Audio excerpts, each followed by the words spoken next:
بسم اللہ الرحمن الرحیم۔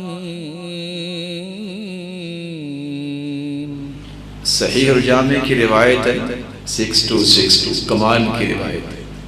آپ نے ویسے مرغے تو دیکھے ہوں گے کہ نہیں دیکھے؟ اپنے شرما جاتے ہیں، ناراض لگتے ہیں۔ مرغا نہیں کھایا؟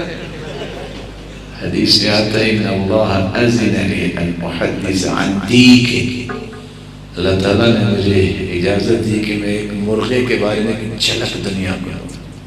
شیخ البانی صحیح الجامع میں روایت آئی، رجلاه تحت الارض، اس کی ٹانگیں زمین کے نیچے، وعنقه مسنیۃ تحت العرش، زمین سے آسمان تک کا فاصلہ 500 سال کا، کتنا؟ اور آسمان کی تھکنس جو موٹائی ہے وہ 500 سال کی، 7 آسمان ہے، اس کے اوپر سمندر ہے، اس کی گہرائی بھی 500 سال، پھر اللہ تعالیٰ کی کرسی، پھر عرش۔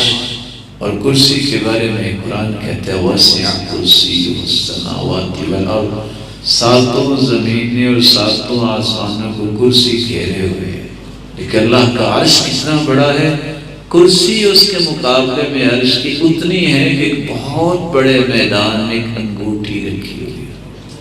فرمایا وہ مرغا جس کی ٹانگیں تو زمین پہ ہے لیکن اس کی گردن عرش کے نیچے ہے، کتنے 100 سال نہیں میرے پیارے بھائی، 500 سال تو ایک آسمان ہے، تو آسمان کتنے ہوئے؟ ویسے سچ بتائیے اگر اللہ اکیلا یہی مرغا روسٹ کر کے سب کے سامنے جنت میں رکھ دے، ختم کر لیں گے؟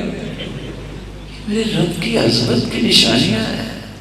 وہ مرغا اوپر کو دیکھ کے کہتا ہے سبحانک ما اعظم شانک، اللہ تو پاک ہے، تیری شان کے کیا کہنے، کاش ہم بھی یہ کہیں۔ اس لیے فرمایا نا لا تسبوا الدیک، مرغے کو گالی نہ دیا کرو، فإنہ یوقظ للصلاۃ، یہ نماز کے لیے اٹھاتا ہے، کیونکہ مرغا اذان اس وقت دیتا ہے جب وہ فرشتوں کو دیکھتا ہے، گدھا اس وقت بولتا ہے جب شیطان کو دیکھتا ہے۔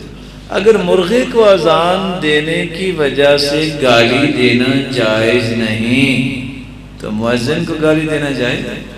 بولیے، وہ تو مرغا ہے۔ اللہ ہمیں یہ باتیں سمجھائے۔